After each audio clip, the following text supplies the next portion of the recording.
Scott MacFarlane joins me now here at the family table. Scott, welcome for your first episode here at the family table. There's a pardon parade going on from the Trump administration. Walk, if you can, our audience through some of the highlights. About a dozen more, either pardons. Such as they might be. Yeah, well, exactly. It could be pardons, it could be clemency, it can be commutations, but they're doling them out more and more. And today at the White House, we've learned of another one, Michael Grimm, the former New York congressman who served time in 2016 for fraud, healthcare fraud. His case has now resulted in a pardon. There's going to be more as the day goes on, but you got to add that to the list this week. You had the Virginia sheriff, the former sheriff who was caught on camera taking cash bribes in exchange for badges for private citizens. He got a pardon the day he was to report to prison. And in the middle, you see Todd and Julie Chrisley, the reality TV show stars who were in prison when they got their pardons today. They were convicted of fraud and tax evasion. This list is adding up. There's a common theme to some of these major. Our review at CBS News shows so many of the recipients never applied for pardons, which means this is operating outside the normal system.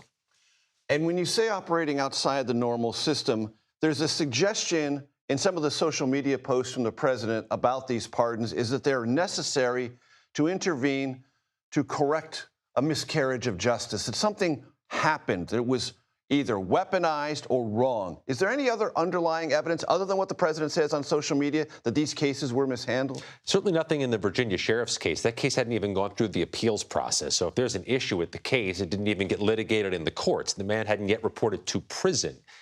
With the other cases, there is a system you use that wasn't used.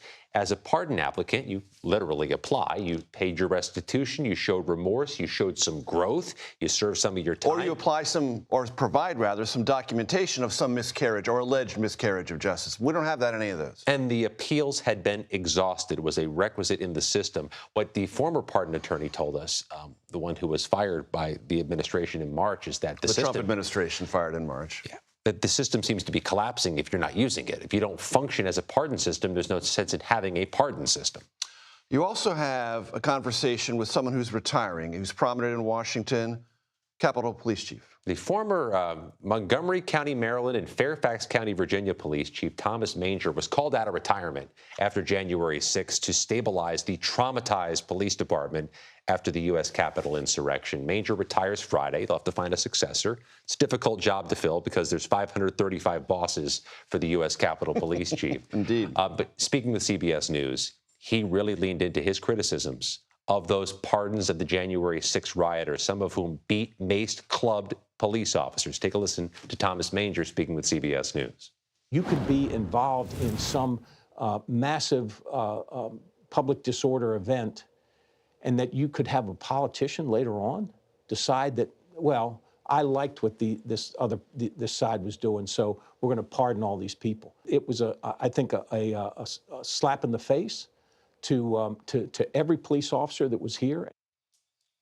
One other note about the U.S. Capitol Police Department, Major. The chief has asked for a budget next year of $1 billion or so. $1 billion. A lot of money. To protect Congress, protect the Capitol, and protect them from the 10,000 or so threats they get each year all around the country. He's likely to get that money. It's nearly double what it was a few years ago. Scott MacFarlane, always a pleasure. Welcome to the family table. Nice to be at the table.